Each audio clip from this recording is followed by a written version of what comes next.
Le nom qui est au-dessus de tous les noms. Le nom qui nous a été donné, Seigneur, pour qu'en lui nous puissions obtenir le salut. Voici, ô Dieu, que nous sommes assemblés ici, Père, pour t'adorer, pour te louer, pour te glorifier, pour écouter ta parole, Seigneur, afin d'être édifiés. Seigneur, nous sommes là.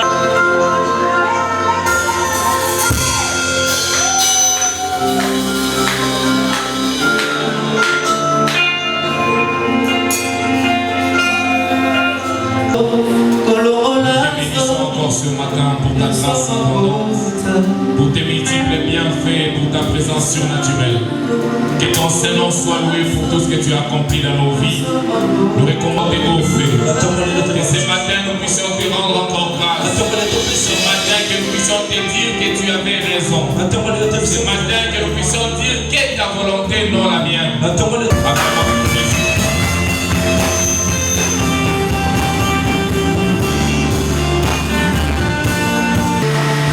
Du verset 13 à 14.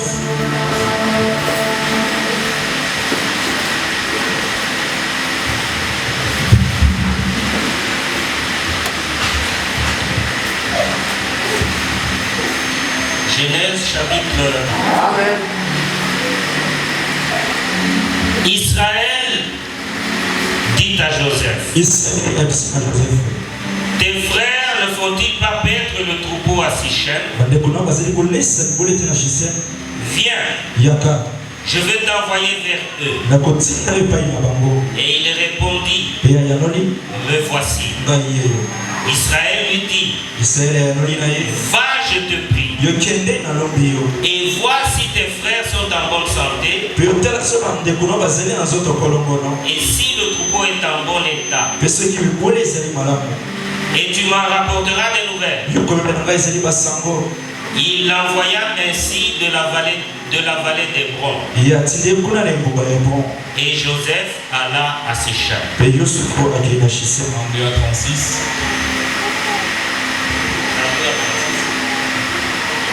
Le même chapitre. Verset 32.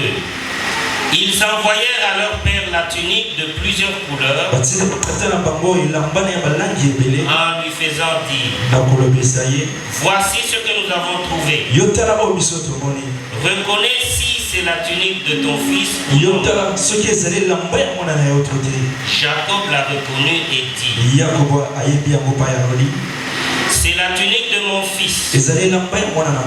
Une bête féroce l'a dévoré. Joseph a été mis en pièces.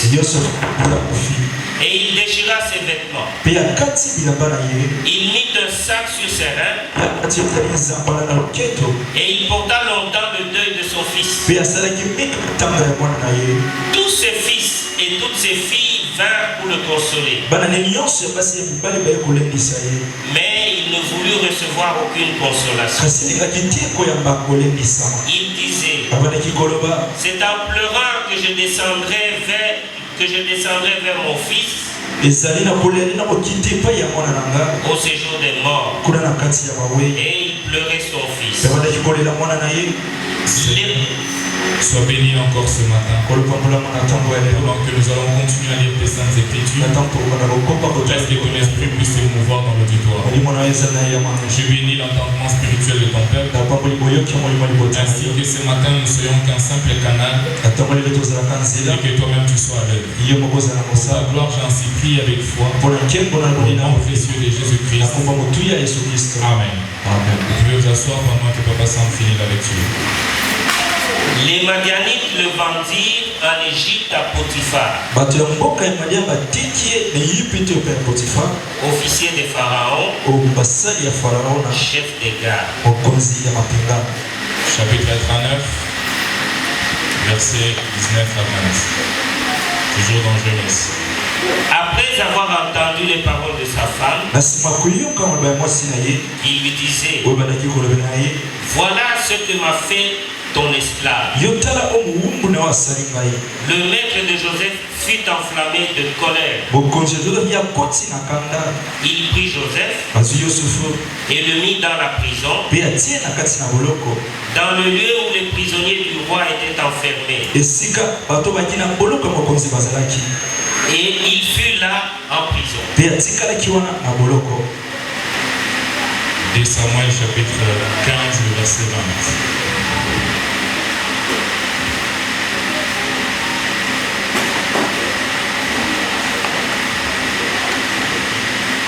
De Samuel chapitre 15, le verset 20. Suivez-nous attentivement, Église. Tu es arrivé hier, et aujourd'hui je te ferai errer avec nous ça et là, quand je ne sais moi-même où je vais. Retourne et amène tes frères avec toi. Que l'Éternel use envers toi de bonté et de fidélité. Psaume chapitre 3, verset 1 à 4. Le verset 1 à 4. Psaume de David. À l'occasion de sa fuite devant toi, ô Éternel, tu es mon bouclier, tu es ma gloire, et tu relèves ma tête.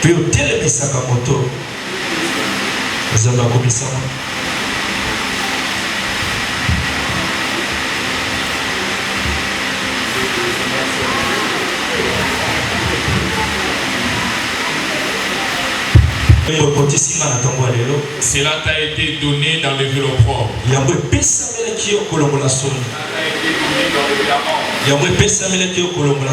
Cela t'a été donné d'enlever le mal.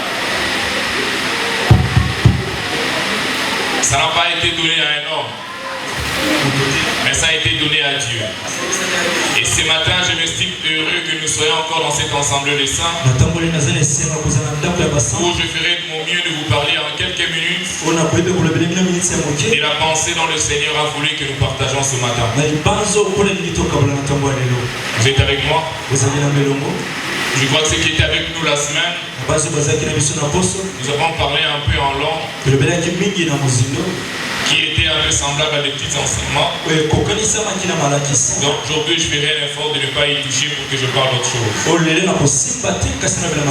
Et que si le pasteur le permettra, ce genre de prédication, je l'enseignerai que durant la semaine. Parce que ce sont les enseignements qui nous concernent nous, ainsi que l'église locale. Aujourd'hui, nous avons beaucoup d'invités. Je ferai un effort de rester un peu évangélique. En parcourant, nous avions lu de Genèse à partir de 37, 39. On nous parle de l'histoire d'un homme dont je titrerai ma prédication ce matin comme de l'humiliation à la restauration. De l'humiliation à l'élévation. Du néant au relèvement. Mais je préfère rester de l'humiliation, car c'est cette chanson qui m'a vraiment introduit quand le frère l'a chanté. J'ai senti envie d'arrêter, de dire à l'église, chantons simplement ce refrain et ça pouvait tout résoudre. Nous devons apprendre dans chaque circonstance que nous pouvons traverser, savoir confesser de nos paroles que de bonnes choses. De notre bouche, nous devions confesser toujours que la volonté du Seigneur soit prise en compte. En quelques minutes et parler un peu de ce qu'a été la vie de ces deux hommes. Au 37, on nous parle d'un jeune homme appelé Joseph. Pour qui il était aimé de sa famille, il avait certains privilèges. Et un jour, son père l'a envoyé pour aller prendre des informations de ses frères qui étaient à Guéja. Le père ne savait pas que c'était un voyage d'un aller sans retour. Le papa pas que c'était les derniers jours qu'il devait voir son enfant dans cette contrée-là. Est-ce que vous êtes avec moi? Il a commencé à dire à son fils, tes frères sont en train de paître les troupeaux quelque part. Comme d'habitude, va prendre les infos et reviens-moi en bonne santé. Mais le garçon est parti. Le garçon est parti pour ne plus jamais revenir. Le garçon a vécu quelque chose en chemin. Il posait des questions, où est-ce qu'ils sont partis mes frères? Il cherchait où est-ce qu'il pouvait retrouver la communion fraternelle. Où est-ce que je pourrais encore communier avec eux? À quel endroit ils sont allés perdre? À quel endroit ils sont en train de travailler? Le jeune garçon avait à cœur les soucis de rejoindre l'équipe. Il avait le besoin d'être parmi ses frères. Il avait la joie ce matin-là quand son père l'a envoyé parce que ça faisait des jours. Il n'était plus dans la communion. Mais lui ne savait pas. Lui venait aisément pour communier avec ses frères. Mais ses frères avaient un motif de l'humilier. Ils avaient un motif de les détruire. Quelquefois quand nous approchons les gens, nous ne savons pas les intentions qui nous attendent. Nous nous approchons de bon cœur. Nous nous approchons avec fervent, avec enthousiasme. Quelquefois la personne qui nous reçoit, il nous reçoit avec des calculs. Il nous reçoit avec un objectif intact de comment nous détruire. Joseph avait une mission. Une mission divine que l'Éternel lui avait confiée. Quand la chose commençait à voir les jours, même son père a commencé un peu à douter, dis donc. Son père a commencé à se dire, quand il lui enseignant ou lui disant du songe qu'il a eu, en parlant du soleil, la lune et les étoiles qui s'est penchées devant lui, son père a commencé à arrêter un peu de croire. Je ne vais pas m'atteler là-dessus parce qu'on a déjà parlé. Certains peuvent comprendre ce que je suis en train de dire. On a beaucoup enseigné sur Joseph. Et lorsqu'il arrive devant ses frères, ses frères commencent à préméditer le mal. Il dit, voilà celui qui est en train de venir, c'est le faiseur de songes. C'est une personne qui est chérie de notre Père. C'est une personne qui a du privilège. C'est une personne pour qui Dieu le regarde favorablement. C'est une personne qui reçoit tout avec double honneur. Qu'est-ce que nous devons faire? Jusqu'à ce qu'après l'avoir vendu, ils ont pris la tunique qui représentait la gloire de ton fils. Jacob se met à pleurer. Inconsolable. Personne ne pouvait encore être là pour essayer de lui remonter le moral. Jacob dit, je reconnais que c'est la tunique de mon fils. Un cœur rempli de douleur, il dit, c'est avec larmes que je descendrai dans le séjour de mort. Je descendrai rencontrer Joseph là.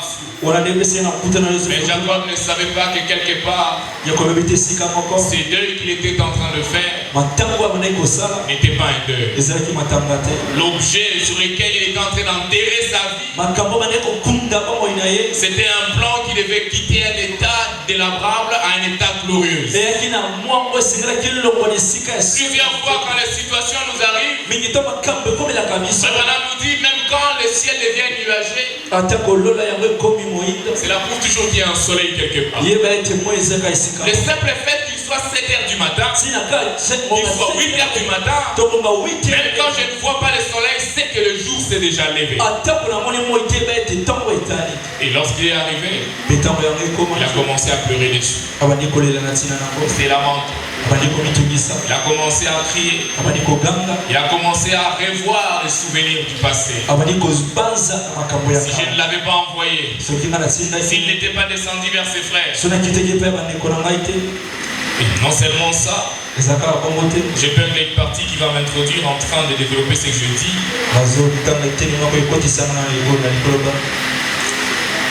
La Bible dit qu'il se retrouve maintenant en Égypte, vendu chez Potiphar étant qu'esclave. Joseph, c'est lui qui était censé sauver sa famille. C'est lui par qui l'honneur devait entrer. C'est lui pour qui tu as parlé plusieurs fois. Mais il se retrouve dans une situation de faiblesse. Il ne sait plus quoi faire. Il ne sait plus quoi dire. Joseph comme David dans Samuel 15, 22. Et Samuel 15, 22, là nous venons de lire, David se retrouve dans une incertitude. Il ne sait plus savoir si réellement ce que Dieu avait dit c'était vrai ou c'était pas vrai. Il ne sait même plus où est-ce que sa vie est en train de partir. Il regarde là où Dieu l'a pris. Il regarde les promesses. Il regarde la vie présente. Il n'y a pas de concordance.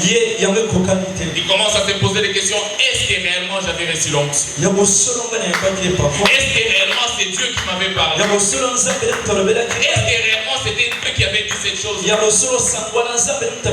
incertitude qui le pousse à fuir. Il dit à son frère et à l'autre, retirez-vous, allez partir. Parce que moi-même je suis en train d'aller ça et là ne sachant pas où je suis en train de partir. Je ne sais plus situer ma foi. Je ne sais plus baser mon expérience. Tout ce que Dieu m'a dit ne reste que des souvenirs. Tout ce que Dieu m'a dit ne reste que des promesses. Mais regardant le quotidien du vécu, il n'y a pas de concordance entre la vie qu'il vit et les promesses de Dieu. Je vais dire à quelqu'un ce matin, même quand il semble que ça ne colle pas, même quand il semble que ce n'est pas cohérent, sache qu'il y a un Dieu qui a fait la promesse. Il y a un Dieu qui prendra soin de cette promesse. Il ne veut pas simplement que tu sois reconnu dans la nouvelle posture de la gloire, mais il veut que tu passes par un chemin et qu'après avoir vaincu cette marche, que les gens te regardent de manière différente. Il y a des situations dans la vie, après avoir traversé, tout le monde te regarde avec respect, malgré que ça t'a humilié, malgré que ça t'a fait pleurer, mais les gens te regardent avec dignité, ils te regardent avec respect, ils te disent moi je n'aurais pas pu, mais lui il est passé par là. Joseph n'a pas dit, je voulais voir même les regards de son frère. Regardez les regards d'Aser, regardez les regards d'Isaac, les regards de tous les autres enfants, et Lévi et les autres, après qu'ils ont vendu leurs frères, même dans ceux qui prosternent de faire du mal, il y aura toujours un qui n'est pas plus mauvais. Il y a toujours un, malgré qu'il est mal, il est mauvais. Et dans ces mauvais-là, il y aura un qui aura un cœur à t'épargner de la mort. Tous ont dit tuons-les. Et la promesse a dit qu'il devait vivre. Il y avait la parole de ses frères et la parole de Dieu. Il y avait la parole des hommes et la parole de Dieu. Les hommes ont dit faisons-les mourir. Détruisons sa réputation. Tuons sa vie. Éliminons-lui de l'héritage. Chassons-lui de la famille. Retirons-lui du groupe. Il ne mérite pas mieux que nous. Mais la promesse a crié plus fort. Cela a poussé les fils et à s'imposer contre ses frères. Il n'a pas regardé l'adversité. Il n'a pas regardé combien tout cela pouvait les rosser. Mais à cause de la promesse, il a accepté de lutter contre ses frères. Malgré nos moments, que Dieu nous donne des gens qui luttent pour notre cause. Que ce matin, Dieu met autour de toi toi, même s'il te critique, même s'il parle mal de toi, mais que l'un d'eux se lève pour défendre ta cause. Je me rappelle une histoire. Lorsque Paul, qui était Saul de Tarse, a été converti au Seigneur, il n'était pas facile pour l'église de Jérusalem de croire en lui. On vient dire à Pierre et aux autres que Saul de Tarse, les tueurs des chrétiens, est en train de prêcher l'évangile de l'autre. Il a été difficile pour lui d'intégrer la communion. Ma Bible de moi dit, par les témoignages de la foi, Barnabas prit position pour Paul.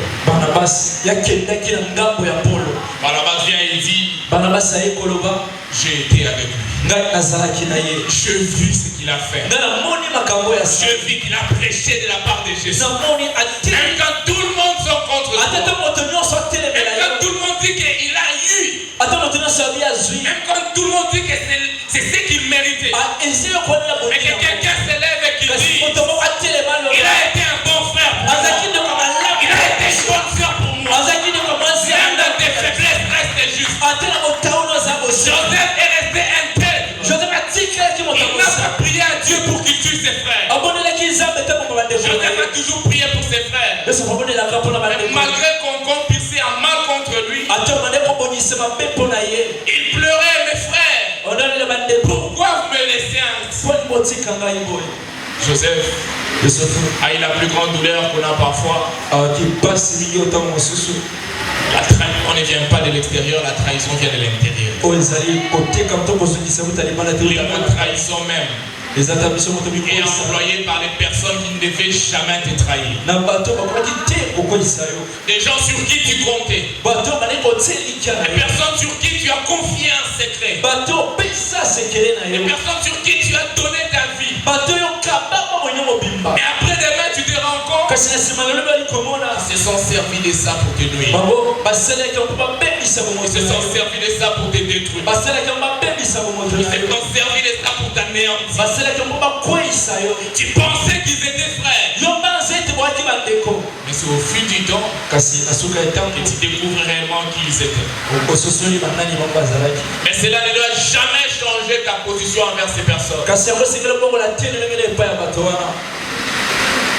Car Frère Branham dit dans la culture, les investissements, c'est pas ça peut nous le prendre. Et paragraphe 169. Tout ce qu'on pouvait dire. Il pouvait crier, je suis un bon frère. Moi j'aime Joseph. Moi je vais être avec lui. Mais ce qu'ils ont démontré après a montré qu'ils ne l'aimaient jamais dans la vie. Ils ont fait semblant d'organiser aussi le deuil. Ils ont fait semblant de dire à leur père qu'eux aussi ils sont chagrinés. Mais or, c'est eux qui sont l'auteur de ton malheur. Ils peuvent même venir, ils te tapotent l'épaule, ils disent ça va aller. Or,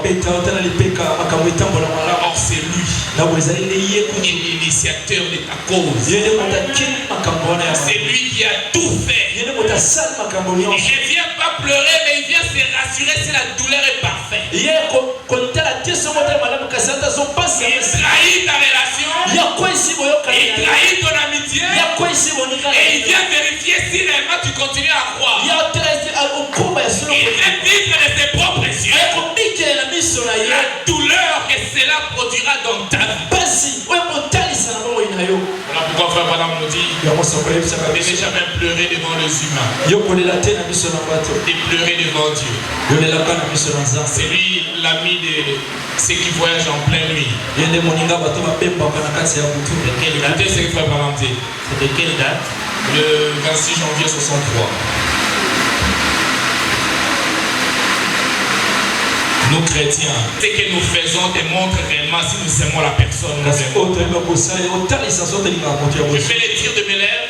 Dedans de moi, c'est autre chose. Oui. Nous lisons: votre vie priera beaucoup plus fort que les témoignages que vous pouvez donner. Votre vie crie si fort que les gens n'entendent même pas votre témoignage. C'est là que la sincérité et le caractère sacré,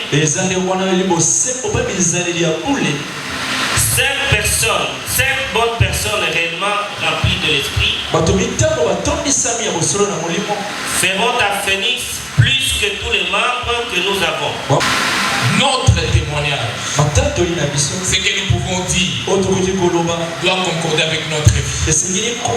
C'est que nous témoignons de la bouche. J'aime mon frère, j'aime mon église. Mais tu es le premier à parler en mal de ton église. J'aime mon pasteur. J'aime mon frère. J'aime ma soeur. Et quand un problème surgit, c'est ton nom qui est cité en premier. Frère Branham dit, notre vie crie plus fort que notre témoignage. C'est que tu nous démontres au quotidien. C'est que tu nous laisses voir sans que toi tu t'en aperçoives. On peut faire semblant de certaines choses. Il y a un adage qui dit, un boiteux, même s'il fait semblant de marcher à deux pieds, tôt ou tard il oubliera, il va se pencher. Tu peux faire semblant sur tous les points, mais tu ne feras jamais semblant sur ta propre vie. Laisse-nous te voir fouiller dans ta propre vie. On saura que tu n'es jamais un chrétien. Je l'ai dit longuement la semaine. La vie chrétienne n'est pas un slogan, un titre ou un chapeau qu'on porte. Et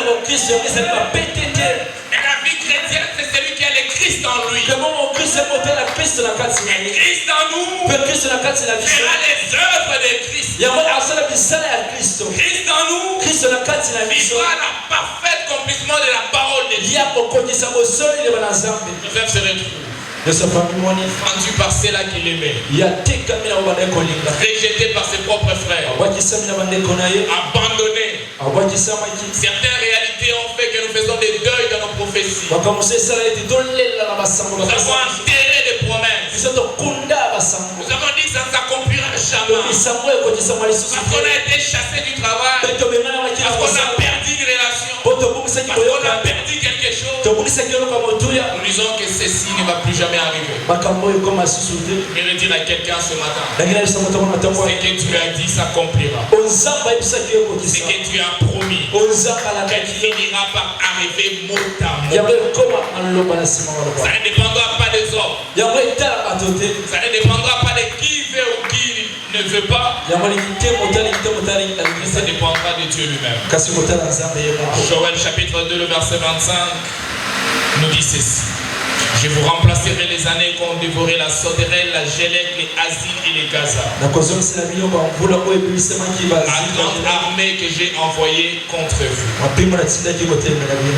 Vous êtes là? Cette armée-là, c'est Dieu qui les envoie. Nous avions vu la semaine en long et en large lorsque nous avions parlé sur Joël 1. Comment est-ce que c'est un secte, c'est infiltré dans l'église, dans la vie des gens. On détruit ce que vous savez, je ne vais plus rien revenir dessus. Et on va continuer cela en semaine si le pasteur nous donne l'opportunité. Il a dévoré chaque chose. Mais l'Éternel vient et dit, je restaurerai, je vous remplacerai toutes les années qu'on dévoré. J'aimerais voir un jour Joseph entrer en Égypte en tant qu'esclave. Le chapitre 39, verset 19 à 20. Je vois Joseph où la femme de Potiphar l'accuse. Monte un témoignage néfaste. Fabrique quelque chose pour détruire la vie de ce jeune homme. Ça ne suffisait pas tout ce qu'il a déjà vécu dans sa famille. Comme si ça ne suffisait pas tout ce qu'il a vécu avec ses frères. Mais Dieu permet encore. Je ne dis pas le diable, mais je dis Dieu permet encore que la femme de Potiphar les cause encore du tort. Potiphar. Moi, ça Potiphar, à quoi il s'agit sous? Mais Branham dit, c'est Dieu qui permet que les épreuves nous arrivent. Quelquefois pour nous ramener sur le juste chemin. Quelquefois pour nous ramener encore dans sa présence. Pour réveiller notre instinct de chrétien. Pour réveiller notre vie de prière. Quelquefois quand les choses vont bien se dérouler, on a parfois oublié nos principes chrétiens. Aujourd'hui qu'on a maintenant des télé smart avec 12 promets de wifi à l'intérieur, on est tout le temps devant YouTube. Parce que la maison a la connexion. Parce qu'on a une grande télé. Parce que son salon est climatisé. Parce que toutes les conditions sont réunies. Les gens ne prient plus à 9h. Les gens ne prient plus à 12h. Les gens ne prient plus à 15h. Les gens ne prient plus à 18h. À 21h, n'en parlons même pas parce que nous sommes encore dans les taxis en train de rentrer. À minuit, n'en parlons pas parce que c'est là maintenant qu'on récupère toutes les séries qu'on a ratées la journée. À 3h, c'est l'heure de sommeil. À cause de ce que nous sommes en train de faire autour, en appelant cela le luxe, pour ces petits moments de confort que nous avions, nous éloignons souvent de la présence de Dieu. On pense avoir atteint quelque chose. On pense que la chose est déjà là. Mais nous détruisons l'essentiel. Il n'y a rien qui est comparable à la vie de la prière. La Bible dit c'est l'arme la plus puissante que nous avons reçue. Ce n'est pas l'argent. Ce n'est pas la renommée. Mais c'est la prière. L'arme qui n'échoue devant rien. Alors la relation peut échouer. La prière n'échouera jamais. Alors les médicaments peuvent faillir. Alors les docteurs peuvent s'arrêter. La prière donnera le résultat. Ce matin, je t'appelle à dire ce qui t'enlèvera de l'humiliation. Ce n'est pas le poste diplomatique. Ce n'est pas le poste du gouvernement. Mais c'est la vie de la prière. C'est Christ révélé en toi. Lui qui était 100% Dieu, 100% homme, il priait sans cesse. Il gênait. Il allait à la montagne. Il s'est consacré. Combien plus forte raison toi? Les prophètes de l'âge, William Marion Branham, allaient des jours et des jours dans les cavernes. Il était appelé l'homme du bois, familiarisé à la nature. Il priait. Ce qui était la force de cet homme. L'ange ne venait pas quand il jouait. L'ange venait à la prière. Un jour, je peux voir cet homme aller dans une montagne là où tout le monde en perd d'aller prier. Il arrive dans cette montagne là, il trouve une petite cabane. Il ne sait pas qui l'avait fait, mais Dieu l'avait préparé pour lui.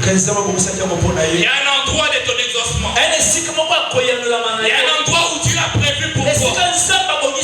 Et tu ne le découvriras que dans la prière. Je ne parle pas de l'endroit physique. Je parle de l'endroit spirituel. Que tu ne découvriras que par les yeux de la foi. Cet endroit, c'est devant cette chaise. Viens, entre en prière ici. Dieu ouvrira tes yeux. Il te montrera l'endroit où tu as réussi. Il te montrera l'endroit où se trouve ton succès. Il y a un verset dans la Bible. Un verset qui changera ta vie. Les jours où tu liras cela. C'est les jours où Dieu a prévu la bénédiction pour toi. Et toi tu lis la Bible que quand on est à l'église. Quand tu rentres à la maison, tu la jettes. Et lundi, si on te pose la question où est ta Bible, tu ne sais pas.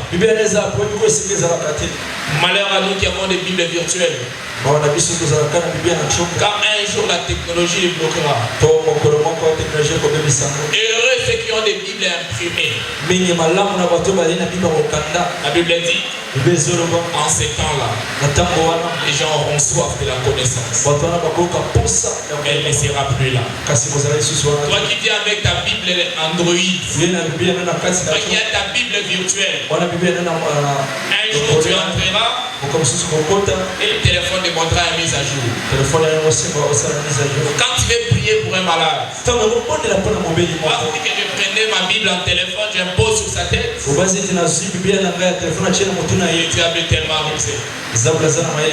Beaucoup n'ont pas compris, c'est pourquoi Dieu nous avait donné 2 Bibles. Au cours de l'année passée, Dieu a donné à chacun de nous 2 Bibles. Mais que ce matin, si je demande qu'on lève chacun sa Bible, ça sera scandaleux. Mais on avait les Bibles qui allaient de là jusque là, ici jusqu'à l'autre bord, ainsi d'ici jusqu'à de l'autre côté. Mais qu'aujourd'hui la Bible commence à peser.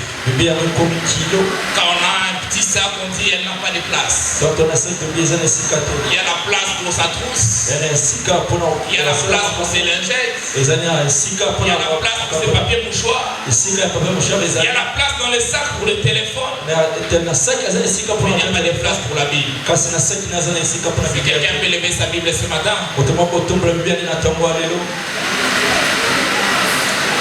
combien ont leur Bible? La moitié de la salle.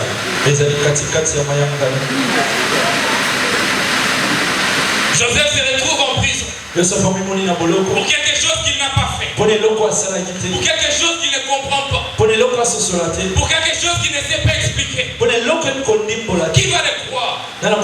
Qui va l'écouter, lui, un esclave? Car dans la nature aujourd'hui, celui qui a des moyens, sa voix crie plus fort que celui qui n'a rien. Même quand un tort arrive, on essaie l'appréhender. On essaie même pas de lui poser sa version des faits.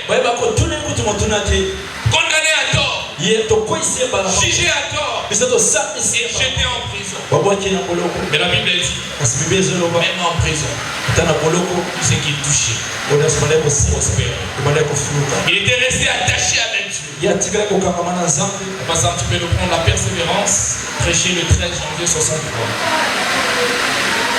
Il n'avait jamais abandonné ses rêves. Il n'avait jamais abandonné sa commission. Il n'avait jamais abandonné sa vie. Il savait ce qu'il était. À chaque moment que Joseph pouvait prier, il rappelait à Dieu au travers des dons. Il rappelait à Dieu au travers des prophéties.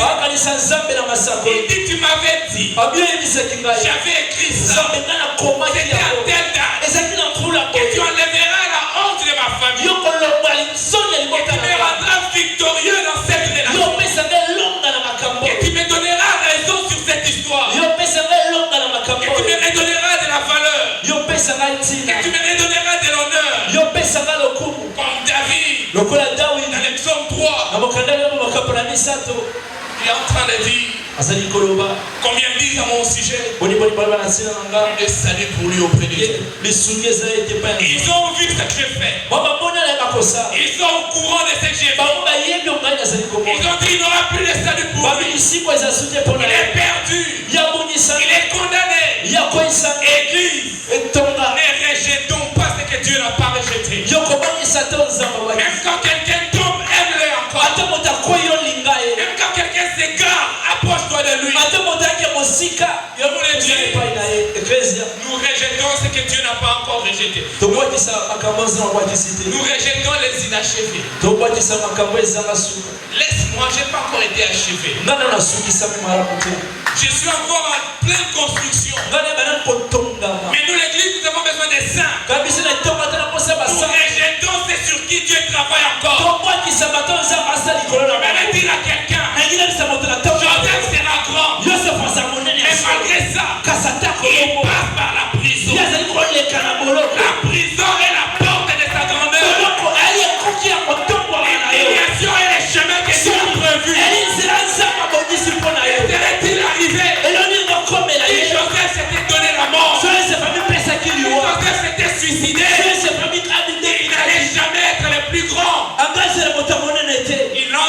un pays esclave, mais il restaure un grand prince. Il restaure de ces lieux. Laissez ses portes ouvertes. Que ces gens-là viennent en lambeaux et au sortir de ces lieux, ils sortiront avec une gloire. Dieu le fera. Non pas à cause de moi et toi, mais à cause de lui-même. Il a dit, ne savez-vous pas que je devais faire une chose nouvelle?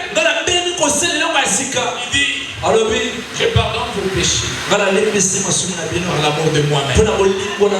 Si Dieu fera quelque chose de moi, ce n'est pas par mon vouloir, c'est par son propre amour. Il a aimé les morts, il nous a envoyé son fils. C'est l'amour qui a cloué Jésus à la croix. C'est l'amour qui lui a cloué. C'est l'amour qui lui a laissé les trônes. Il est descendu sur terre. Pour ces personnes que nous rejetons, ces personnes que l'Église rejette, Dieu ne les rejette pas. C'est que moi je rejette, Dieu ne rejette pas ça. C'est que l'Église rejette, Dieu ne rejette pas cela. L'Église a changé sa manière de voir. L'Église ne revoit plus par l'esprit, mais regarde par la chair. L'Église considère par la voix. Quand tu es renommé, tu as une place. Quand tu as l'argent, tu as une place. Mais Dieu se souviendra de toi. Même en prison, il y a des situations que tu traverses. Et ta version des faits ne peut rien faire. Mais que ta prière peut construire le contraire. On a dit que c'est toi qui as fait. Demain, c'est toi qui as fait. Et la demain, c'est encore toi. Tu es devenu une pièce gênante. L'attitude que tu dois avoir, c'est la prière. Tu n'as pas à te justifier. Tu n'as pas à trouver des raisons. Ta parole contre la leur, elle ne compte pas. La parole ne pèsera pas. Et justifier ne résoudra rien. Mais la science des génies. La généalogie résout tout. Elle entre là où je ne peux pas entrer. Elle crée tout autour de moi une sécurité éternelle.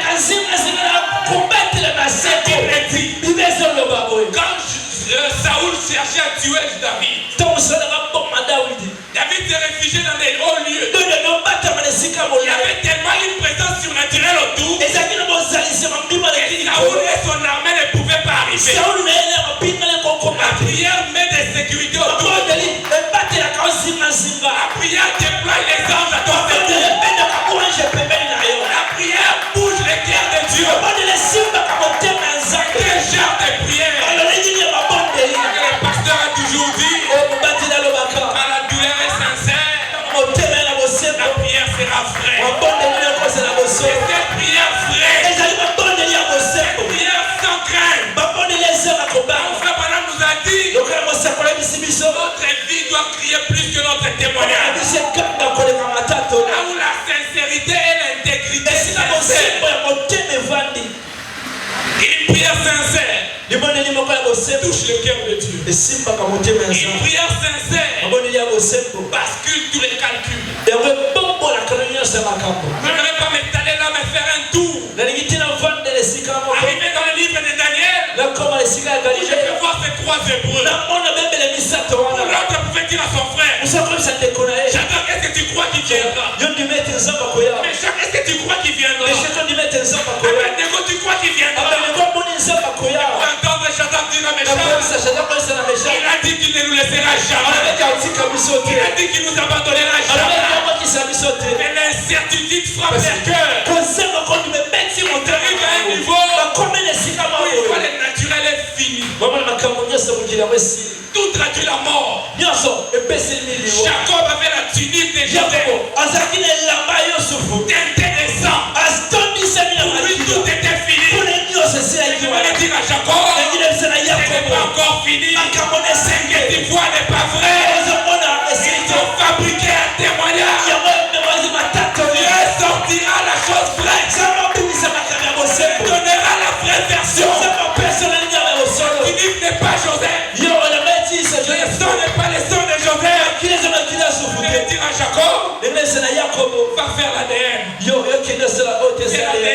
pierre.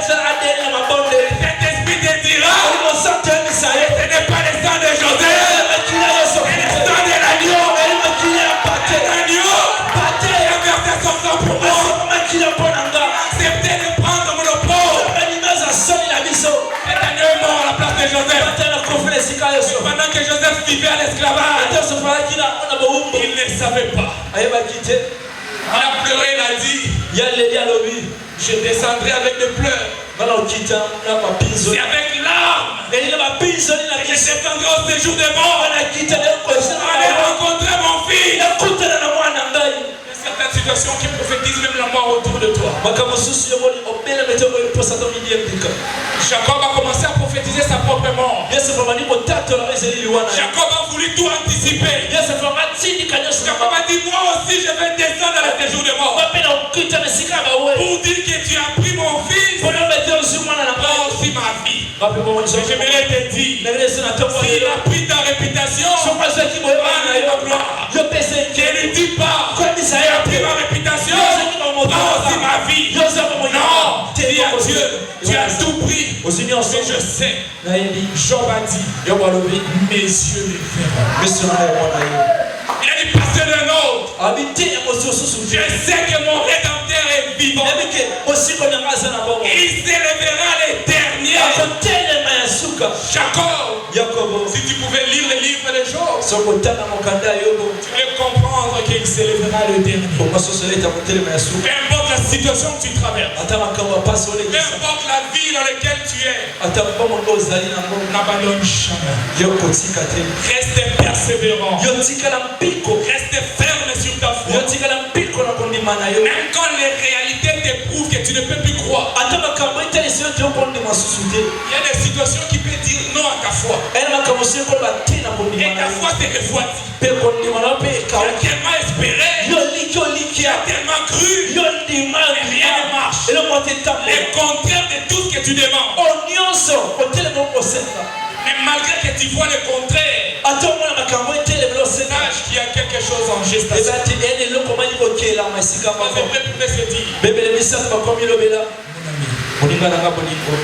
Tu vois les soleils qui sont venus nous jeter.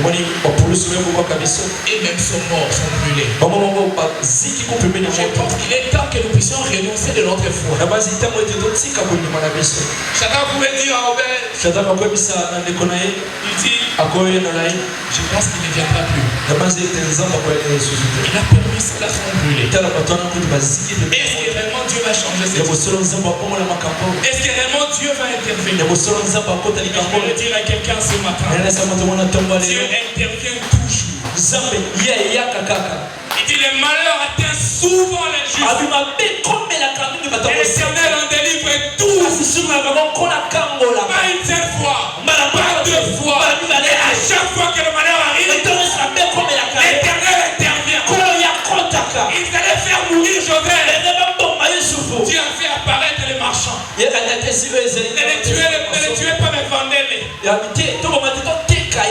Si les marchands n'étaient pas là, Joseph allait déjà mourir. Parce que quand on l'a jeté dans le puits, la nuit il criait, la nuit il pleurait. Notre frère s'est levé. Il dit, trop c'est trop. Il nous dérange avec ses prières. Il nous dérange avec son Dieu. Il nous dérange avec sa foi. Achevons-le quand même. Pendant qu'il venait pour achever Joseph, il vit les chars de marchands. Et l'un d'entre eux les proposa, ne les tuons pas. Vendons-lui cette don. Même quand ta famille ne reconnaît pas les dons que tu as, il y aura des gens qui t'achèteront. Ils te prendront. Ils t'accepteront dans ta nature. Blessé, sali, détruit, mais ils te prendront. Ça ne sera pas la fin. Ce sera un passage. On t'a chassé d'une maison, tu t'es retrouvé dans une autre maison. On peut encore te chasser de là. Sache que si on ne te chasse pas de maison à maison, tu n'auras jamais l'idée d'acheter ta propre parcelle. Ce n'est que c'est lui qui connaît la souffrance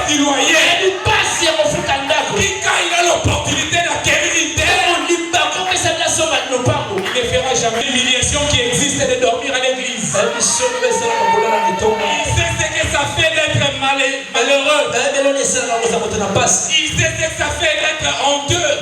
Il sait ce que ça fait d'être ridiculisé. Et prépare pour ton avenir. Même pour que les gens pensent que c'est pas ton mal. Tout concourt. Combien de ceux qui aiment Dieu. À notre défaveur. Même quand c'est à notre défaveur. Pour à notre bien. Ce qu'on appelle un mal nécessaire. Je donnais un exemple une fois, je disais. Vous vous souvenez tous de ce qu'il y a eu à Tipka. À Zikida, lorsque cet avion était tombé. Je peux voir un matin une maman qui vient pour vendre. Sur sa table, on refuse. Le percepteur d'impôt a dit, tu ne payes pas de dette. Tu n'as pas payé la table du marché. Aujourd'hui, tu ne vas pas vendre. La maman peut maudire Dieu. La maman peut dire, c'est tout ce que j'ai. Si je ne vends pas, les enfants ne mangeront pas. Si je ne vends pas, le repas ne sera pas payé. Le loyer ne sera pas payé. Je peux voir la maman rentrer triste. Elle rentre chez elle à la maison. Et vers un moment, il apprend qu'il y a eu un crash d'avion à Indonésie. L'avion est tombé que là où la maman met sa table. Et la maman s'est dit, oh Dieu, si j'avais vendu aujourd'hui, je serais mort. Tu m'as épargné. Tu me fais passer par des tribulations. Tu me fais passer par des humiliations. Tu me fais passer par des moqueries. Mais pour nous préserver de quelque chose de glorieux. N'abandonne jamais ta foi. Parce que vous y êtes. Paragraphe.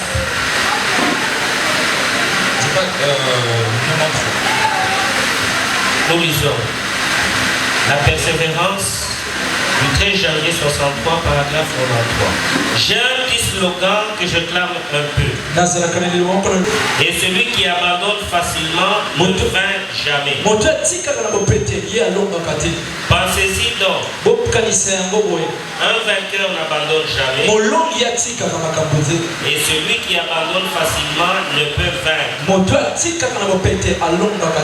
Vous devez tenir bon. Et avant même de commencer, soyez vraiment sûr d'être dans le vrai. Et ensuite, soyez persistant. Ne laissez rien vous ébranler. Allez de l'avant. J'ai eu une assez bonne expérience là-dessus. Et vous le savez. Je connais cette seule chose. Quand vous êtes vraiment sûr d'être dans la volonté de Dieu, quand vous êtes vraiment sûr que vous êtes centré sur le calvaire, rien ne va vous ébranler. Vous y êtes. Un vainqueur n'abandonne jamais. Et celui qui abandonne ne vaincra jamais. Il dit, j'ai beaucoup d'expérience là-dessus. Mais vous devez être sûr que vous êtes centré sur les cavernes. Rien ne va vous ébranler. Le paragraphe 95, il dit, la foi trouve cette source que personne ne peut expliquer. C'est quelque chose dont vous êtes sûr. Les autres ne peuvent voir cela. Mais la foi le voit. La foi voit cela. C'est que l'œil naturel ne peut voir. Mais l'œil intérieur voit la chose. Eh bien, elle avait bien besoin de Jésus. Elle avait besoin de lui. La première chose que vous devez faire, si vous allez trouver Christ, vous devez être sûr d'avoir besoin de lui. Si vous ne pensez pas que vous n'avez vraiment besoin de lui, alors vous ne le trouverez jamais. Quand vous allez le chercher, dit quand vous n'allez pas les chercher diligemment, la chose qui nous amène à croire, à continuer à espérer, à continuer à tenir ferme malgré les situations, c'est la foi. Et frère Branham dit, la foi est cette chose qui nous amène à voir là où les yeux naturels ne voient pas. Joseph ne voyait pas la prison. Joseph voyait la promesse de Dieu. Joseph savait une chose, que ses songes ne l'avaient jamais menti. Que Dieu qui les visitait la nuit, c'est Dieu là ne les mentait jamais. Il a accentué sa foi. David, chassé par son fils au trou, Absalom le poursuit pour le tuer. C'est le tout premier psaume qu'il écrit. Pendant qu'Absalom cherche sa mort, il dit, combien disent à mon sujet, plus de salut pour lui. David reconnaît. Il dit à Dieu, oh, que mes ennemis sont nombreux. Je sais qu'ils sont partout. Mais je sais une chose. Tu es ma gloire. Est-ce que quelqu'un ce matin peut dire à Dieu, tu es ma gloire? Même quand les hommes m'anéantissent, je m'attache à toi parce que toi tu es mon espérance. Toi tu es ma solution. À chaque moment que tu vas chercher Christ, tu dois réellement savoir si réellement tu vas le chercher. Car si tu ne l'aimes pas, et tu ne sais pas les raisons qui te poussent à le chercher, tu ne le verras jamais. Tu ne le trouveras jamais. Mais c'est la foi qui te dit de persévérer. C'est la foi qui t'amène à continuer à croire.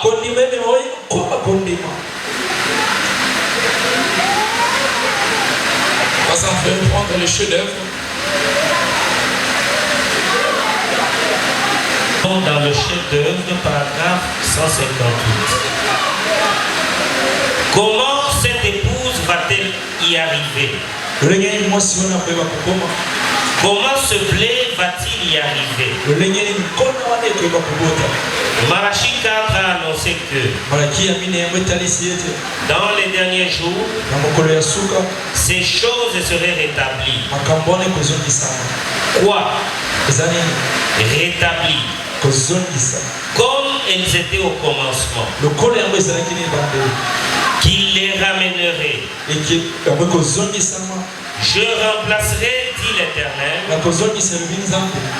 toutes les années qu'ont dévoré le gazan et le gelé et toutes ces autres choses. Je les restituerai de nouveau. Malachie 4 dit, il ramènera le cœur des gens et la foi des gens au premier père de nouveau. Vous voyez, c'est ce que nous voyons en plein devant nous. Où en sommes-nous? En train de servir à Dieu, de sa volonté. Paragraphe 152.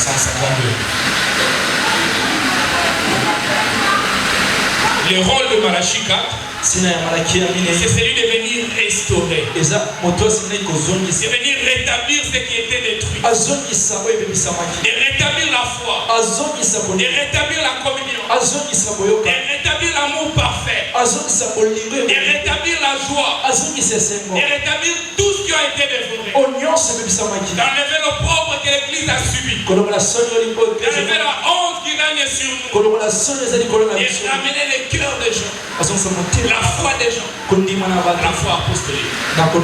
Ces jours-là, au lieu de la Pentecôte, il n'y avait rien de malsain.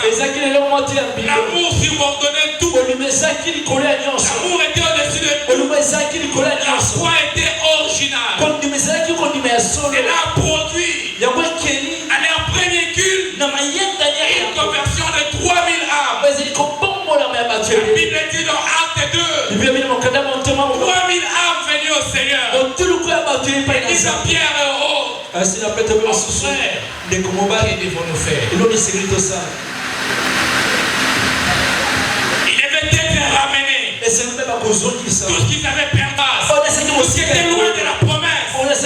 Malachie 4 a un rôle. Que l'église a le rôle ce matin de prendre la promesse déjà perdue et de ramener dans ta vie. De prendre la promesse pour laquelle tu as fait un deuil et de faire revivre ce matin. Et dire à Jacob et Joseph qui était mort est maintenant grand en Israël. Tout ce qui est perdu, tout ce qui est mort, quand Dieu ne le déclare mort, quand Dieu ne le déclare, c'est que ce n'est pas encore mort. Peu importe tout ce que les gens peuvent dire, il n'est pas un bon frère, il n'est pas une bonne soeur, mais quand Dieu le laisse le souffle de vie, c'est qu'il y a encore un nouveau élan à partir. Ne juge pas tant que le cœur est là, ne juge pas tant que le souffle est là. En parlant de cet arbre de l'époux, Job dit, même les larmes, même l'arbre de l'espérance, on la coupe, elle va encore germer. Sans vous y êtes, l'agirait aujourd'hui. Comment il restaurerait toutes choses et ce qu'il ferait de nouveau. Il a promis de restaurer. C'est tout à fait exact. Dans Joël 2,28, il a promis qu'il restaurerait. Je remplacerai, dit l'Éternel, toutes les années qu'on dévorait le Gélec. Voyez-vous, il s'agit de mettre fin à des phases différentes de sa vie. Et quand le catholicisme commença à dévorer de cet arbre, puis les luthériens, les méthodistes, les pentecôtistes et les autres, il dit, je restaurerai toutes choses afin de ramener l'église exactement à sa condition première. Il a fait une promesse, l'église à sa position première. Ce qu'a fait Dieu dans la vie de cet homme de Joseph. Un jour, je peux voir, on vient dire à Joseph, il y a des gens qui viennent du contrée d'Israël. Ils sont venus acheter. Mais la Bible n'en parle pas. J'aimerais voir où la Bible est en train de parler des relèvements de David. J'aimerais expliquer où la Bible est en train de parler de la restauration de Joseph. La Bible parle quand la femme de Potiphar l'humilie. Et j'aimerais vivre les jours où Joseph plaçait premier ministre en Égypte, supérieur à Potiphar, supérieur à la femme de Potiphar. La femme de Potiphar l'avait humilié. Il lui a ravi la toge et la petite serviette qu'il pouvait porter.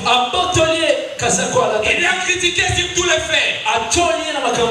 Et j'aimerais voir le jour où tous les rangs politiques de l'Égypte sont assis. On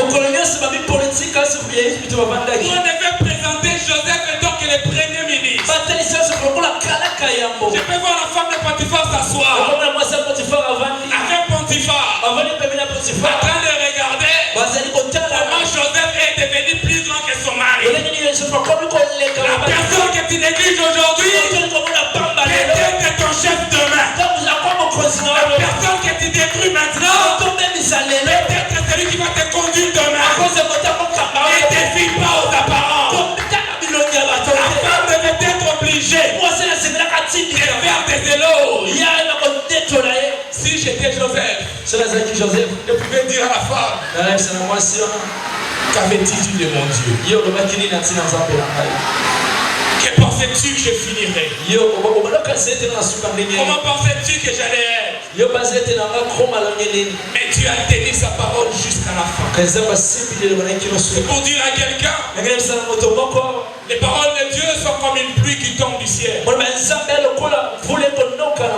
retourne pas sans arroser la terre. Ce que Dieu t'a dit, il le fera. Ce que Dieu t'a dit, il accomplira. Ce que Dieu t'a dit, il le fera encore davantage.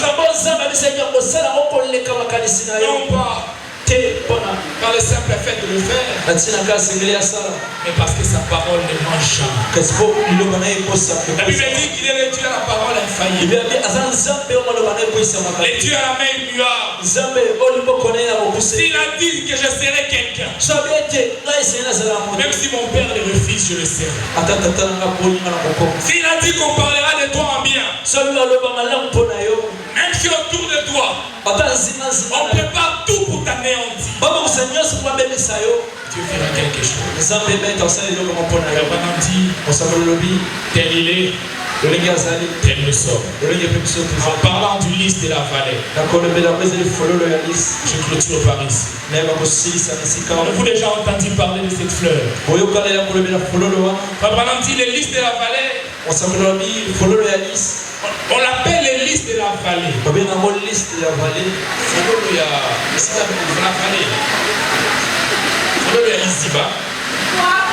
Il y a le bois. Que Dieu bénisse. Les lys de la vallée. Il y a le bois. C'est qu'à saliver les amis.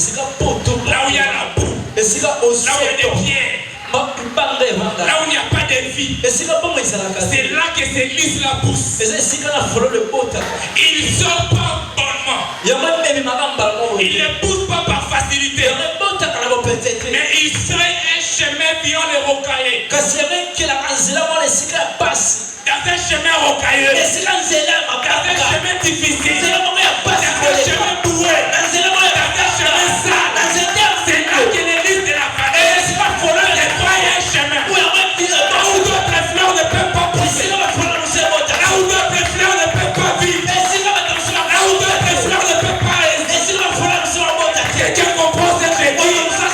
L'église de la vallée est ton chemin dans l'impossible de la terre. Là où la nature dit qu'on ne peut pas. C'est là que l'église de la vallée dit je peux. Là où le monde dit tu ne peux pas. C'est là que Dieu dit que tu peux. L'église de la vallée fait plus de bien. Vous savez la plante qu'on appelle l'opium. Avec de l'opium on peut faire des produits, des remèdes et d'autres en face des stimulants. On tire cela dans ces listes. La vie que tu as. Même si on couvrait autour. Même si on mettait des bétons. Même si on mettait quoi que ce soit. Qui couvera ton temps. Parce que ce que tu as dit. On n'est pas mis de quelqu'un. C'est lui qui couvre. C'est lui qui veut. Cela dépend de l'Éternel. Lève-toi là où tu es. L'Éternel ne peut pas t'arrêter. L'Éternel ne peut rien anéantir. Ce que tu as dit, on le fera. Tu as cette nature ce matin. Tu es comme le lys de la vallée. Tu ne pousses pas sur une terre plane. Mais tu pousses dans des terres desséchées. Tu pousses dans des terres rocailleuses. Tu pousses là où il n'y a plus d'espoir. Tu grandis dans le désespoir. Tu grandis dans l'incertitude. Mais de cette incertitude, il est ton Dieu. David a dit, je sais que tu relèves ma tête. Tu es mon bouclier. Tu es mon appui. C'est toi qui vas me redonner la vertu. Est-ce que quelqu'un a une tête baissée ce matin? Madame dit, la tête baissée signifie beaucoup de choses. Elle signifie la mort. Elle signifie l'opprobre. Elle signifie les morts. Elle signifie les calomnies. Et ce matin je te dis, lève tes yeux vers l'Éternel. Ce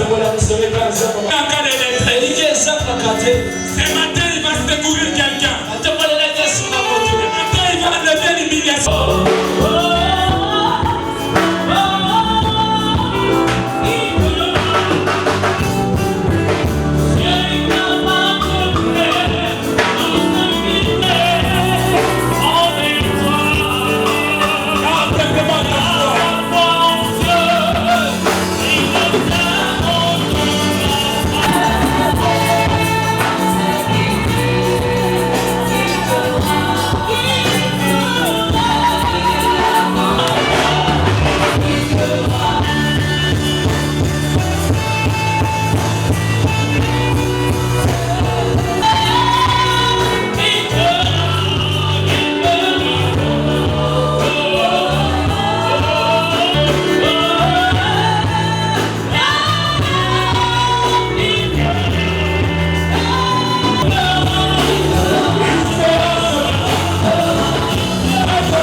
entre vous deux. Et je vois un feu en train de bouillonner à côté de tes pieds. Qui est en train de te séparer, toi et cette personne. J'entends Dieu me dire, je vois une liaison de sang. Tenir debout devant une foule. Je te vois tenir une Bible en main. Et je te vois, tu es en train de parler. Je vois les gens autour de toi. Mais je vois un problème. Un problème qui a surgi. Et qui t'enlève d'une ville à une autre. Je te vois, tu te retrouves loin de ce que tu devais appeler le faire. Et Dieu me dit que c'est son plan. Parce que je vois l'empoisonnement tout autour de toi. Et je vois que c'était dans une église. Je vois des gens autour de toi en train d'encadrer. Et Dieu me dit de te dire que le diable a voulu te détruire au travers de ton frère. C'est aussi un serviteur de Dieu. C'est un jumeau. Tu as le même sang que lui.